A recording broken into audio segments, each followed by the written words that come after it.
If we based our knowledge of the Roman Empire on film and television, we might believe the entire civilization was one big love fest, engaging in adult activities when they weren't battling each other in the Colosseum or racing their chariots through the streets.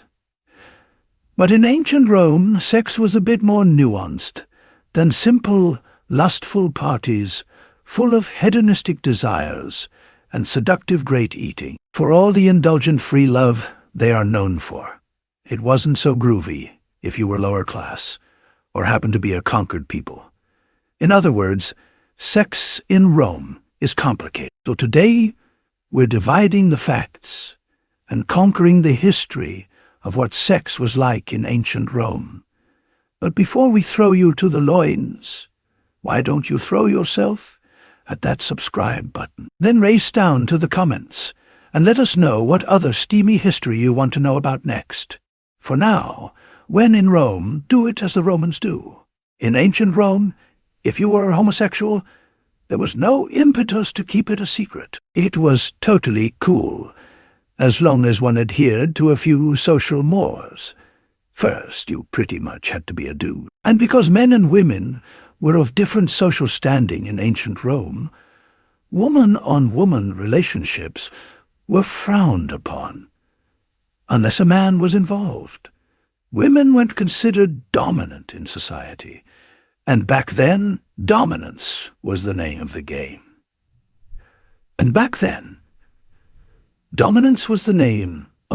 If a fella engaged in same-gender relations, they had to be the dominant partner in the relationship, lest they lose their social standing.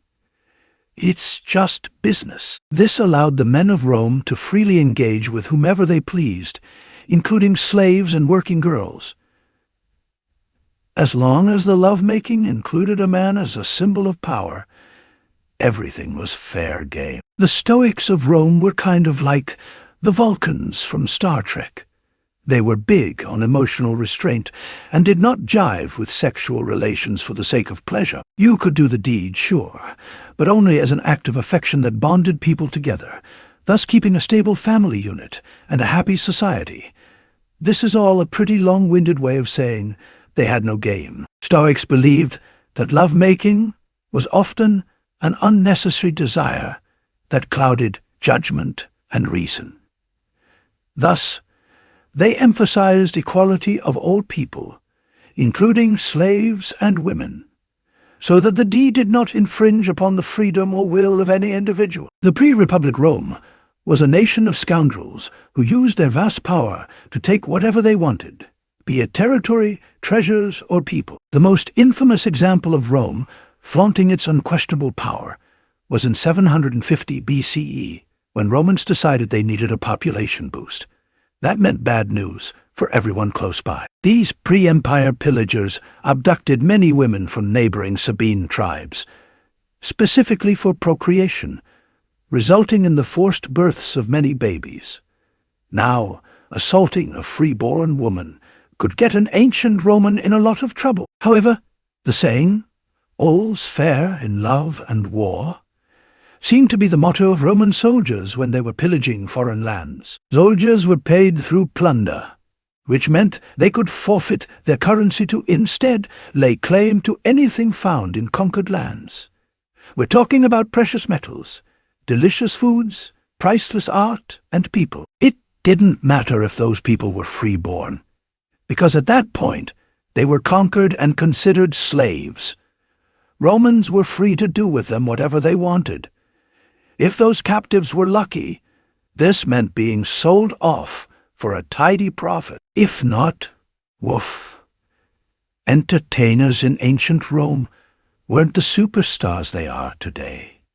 People like theater performers, chariot racers, and gladiators were near the bottom rung of society, second only to slaves. But the people went and saw them. Gladiator battles, in particular, were top-tier entertainment in Roman society. And, as could be expected, the gladiators who fought them were heavily desirable. Many women and men tried to indulge in their fantasies by sleeping with these performers, from the lowly commoner to the wives of prominent figures. In other words, it's like show business today. These casual meetups between warrior and superfan had to be discreet, or influential people would risk someone uncovering the scandalous rendezvous. Take the case of Faustina the Younger, the wife of Roman Emperor Marcus Aurelius, who would allegedly get real hot and bothered while watching gladiators beat the tar out of each other. Aurelius, at the end of his rope about the situation with his wife, consulted a soothsayer about what to do. The oracle suggested his wife go visit the gladiator, if you catch our drift, and she did. However, one caveat was introduced. The gladiator in question should be executed while lying on top of her, and Faustina should bathe in his blood afterwards. That is one intense oracle. Allegedly it has satisfied Faustina's wandering eye, allowing her and Marcus Aurelius to continue their marriage. Well, hopefully after a quick rinse in the basin. If you're a fan of locking lips, you can thank the Roman Empire for the privilege. The people of ancient Rome loved smooching so much that they spread kissing fever throughout the empire. And since Rome was the place to be, throughout the rest of the world, too. Kissing in Rome was such a popular pastime, they even codified it into law and social custom. Roman men reportedly had an obsession with locking lips that developed into a full-on oral fixation. There were guidelines on how it should be done, who you should and should not kiss, and which circumstances warranted a wet smackaroo. Probably the most famous custom regarding ancient Roman kissing is the passionate one done at a wedding ceremony, a tradition that carries on to this day. Roman couples weren't shy about bringing others into their marital beds for a little late-night lovemaking. Whether man or woman, nobody really cared as long as everyone had a good time. These acts were common in the marriage of Emperor Hadrian, but just on his side. His wife and second cousin, Vibia Sabina, was not clued into these sexual excursions, though she likely realized something was up when Hadrian eventually found a soulmate in a teenage boy named Antinous. Antinous eventually disappeared, and Hadrian did what any grief-stricken emperor would do. He had him declared a god and ordered him worshipped throughout the empire. Normal breakup stuff. Back in Rome, there were magical virgins with important placement in society. Vestal virgins tended to the temple of Vesta, the Roman goddess of hearth, home, and family. The 6 Vestals were chosen when they were between 6 and 10 years old, and were symbolic protectors of Rome's spiritual security, under the eyes of the gods. Honestly, that doesn't sound like a bad gig. Except the post was served for 30 years, the entirety of which they had to remain virgins. The women were off-limits to all Roman men, with a small asterisk that read, "Unless you're the emperor." Elagabalus, for example, totally ignored this rule and married a Vestal in order to get divine children. All it gave him was a bad reputation with the gods. Good one, Elagabalus.